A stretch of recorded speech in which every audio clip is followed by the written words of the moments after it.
Adam's log, July 26, 2014. Test subject successfully fused with the Cronenberg DNA. After watching countless Cronenberg films, such as The Fly, I have taken every precaution necessary to avoid disaster. Aren't you hungry, David? Come on, eat up.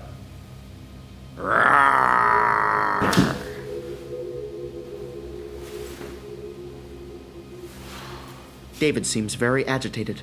Perhaps the host body can't support such a great Canadian mind.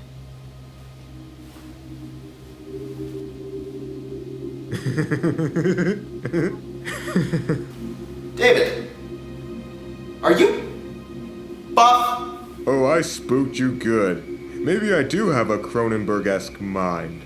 Buff, you're interrupting a very important science experiment. I'm pretty sure real scientists don't use duct tape. And that probably wasn't even Cronenberg's hairbrush that you bought off eBay. What, this? Of course it's Cronenberg's hairbrush. It's got a certificate of authenticity and everything. It's the best $500 I've ever spent. $500? You've gone mad!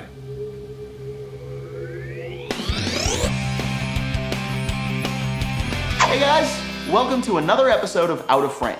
Today we're doing a close-up on the king of venereal horror and one of the greatest Canadian filmmakers of all time, David Cronenberg. Born in Toronto's Little Italy in 1943, he grew up being influenced by films like Dumbo and Bambi. These films were the first to scare young David. Both shared themes of children being separated from their parents, which was an all too realistic fear in his heart. Dumbo got me good too. Those pink elephants? David was always nearby creative minds growing up. His mother was a musician, and his father was a journalist. So with the keys of the typewriter being a constant sound in the background in the Cronenberg household, it's no wonder that writing came so naturally to David. Naturally, Cronenberg made many trips to the cinema during his childhood, because this was a time before films were being shown on television. So when he first saw a European film, Federico Fellini's La Strada, he was shocked to see grown-ups crying after the credits rolled. He learned that films can have a strong emotional impact on people, and he cites Fellini, Ingmar Bergman, and Akira Kurosawa as his filmmaker idols.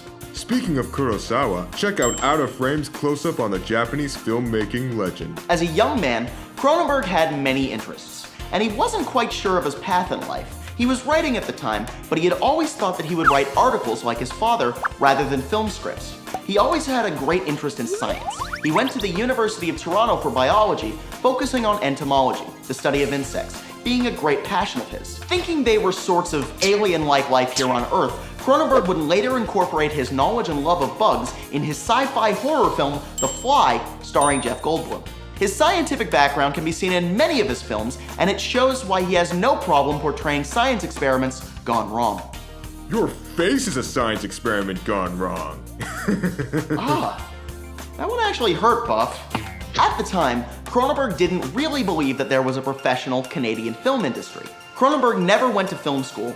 Instead, he paid close attention to the 1960s New York indie film movement and tried to replicate their guerrilla style and get experience with underground filmmaking. Throughout his career, David resisted the draw of Hollywood, instead electing to shoot the vast majority of his films in Ontario.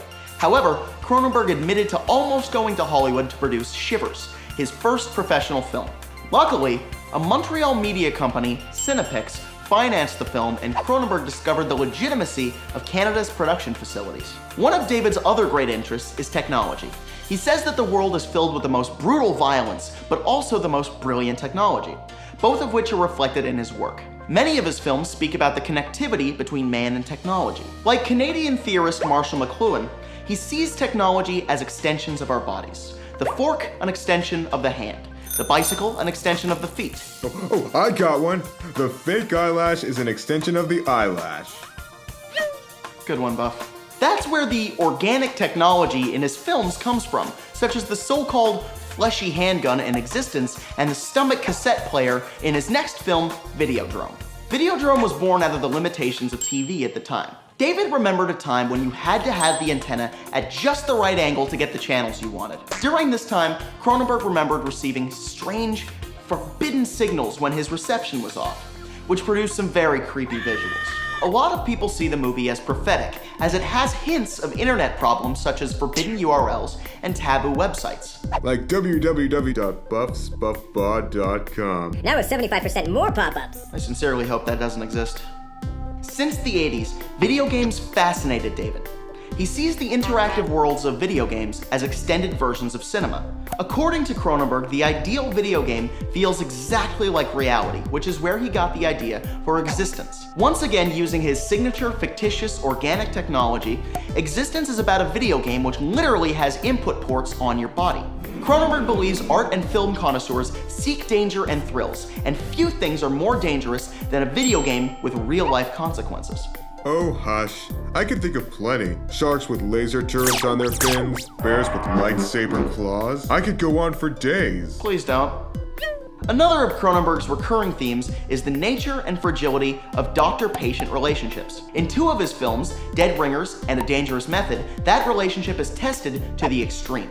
Dead Ringers is a frightening example of a breach of trust when two twin gynecologists fall in love with the same woman. A Dangerous Method is one of 3 Cronenberg films, the others being A History of Violence and Eastern Promises, which star the multi-talented Viggo Mortensen, alongside some other big names like Michael Fassbender and Keira Knightley.